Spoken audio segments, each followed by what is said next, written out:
La responsabilité de Kérat au chapitre 3 et 4 du livre de Deutéronome est de garder en vue les personnes divines et de rappeler au peuple de Dieu les grandes réalités des personnes divines. Combien de choses similaires nous trouvons dans le Nouveau Testament, tout exprimant cette réalité d'un à qui nous avons affaire. Hébreux 4,13. Vous pouvez constater que toute l'histoire de l'Église dans le Nouveau Testament, prise d'un certain point de vue, est relative à ceci, le ministère des fils de Kérat. Prenez la toute première expression de ces réalités dans l'Église. Vous avez la grande déclaration de l'apôtre Pierre le jour de la Pentecôte. En un mot, il est question de Dieu, et ensuite de Jésus-Christ en tant que l'expression de Dieu, la manifestation de Dieu, le message de Dieu, la révélation de Dieu, finalement, du Saint-Esprit. Or, il s'agit du maintien de la vérité devant les hommes. Quelles sont les conséquences? Ananias et Saphira sont une incidence directe de cette vérité, même du point de vue de la responsabilité, celle où il n'y a pas une mise en conformité avec la vérité des personnes divines. Autrement dit, celle où il y a un manquement à reconnaître que dans l'Église, nous avons affaire aux personnes divines. Ils ont menti au Saint-Esprit, ils ont violé la vérité de la manifestation de Dieu en Christ, et ils se sont heurtés à Dieu lui-même. Il en résulta qu'ils tombèrent sous le jugement. Dieu était là, exprimé en termes de fils, et rendu présent par la puissance du Saint-Esprit. Et c'était la mort et le jugement pour tous ceux qui n'étaient pas en phase avec cela. Le problème est qu'ici, il ne s'agit pas d'une doctrine, d'une connaissance. Il n'est pas uniquement question de la doctrine ou de la connaissance de la Trinité, que Dieu est trois en un, et ainsi de suite, mais de l'impact des personnes divines sur les hommes pour leur salut et pour leur jugement. Leur salut s'ils s'ajustent, leur jugement s'ils se rebellent. Ainsi la parole dit, c'est une chose terrible de tomber entre les mains du Dieu vivant. Hébreux 10, 31. Le jugement doit commencer dans la maison de Dieu.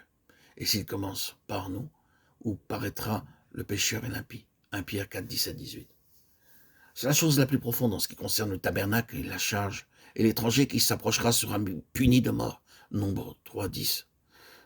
Dans le message d'origine, il est écrit et traduit, et l'étranger ne s'approchera pas à moins de mourir. La traduction du nombre 3.10 est proche du texte initial, mais ni la référence biblique exacte ni la version d'origine de cette citation ne sont précisées dans le texte anglais. Ce n'est pas uniquement une vérité de l'Ancien Testament. Elle est clairement apportée dans le Nouveau Testament. Nous avons affaire aux personnes divines, non à un enseignement, une doctrine, une vérité ou à la Bible en tant que livre, et non à des hommes qui parlent simplement de ces choses. Nous avons affaire à des personnes vivantes, des personnes divines.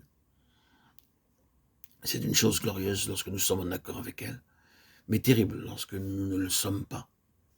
Les fils de Kérat sont appelés à cette terrible et cependant glorieuse responsabilité du maintien, du témoignage des personnes divines au milieu du peuple de l'Éternel. C'est ce que l'Église devrait être.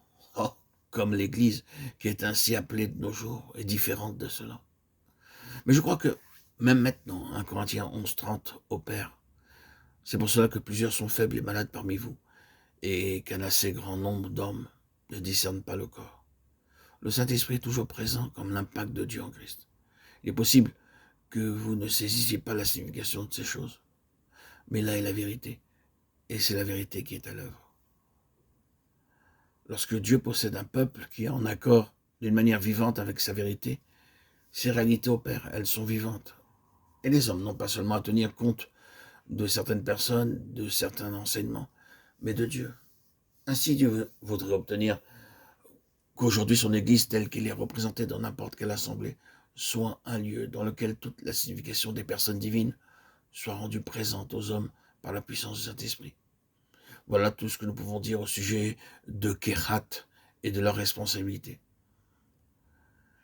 Mais je pense que cela est suffisant pour montrer quelle en est la signification quant à l'Église et son ministère.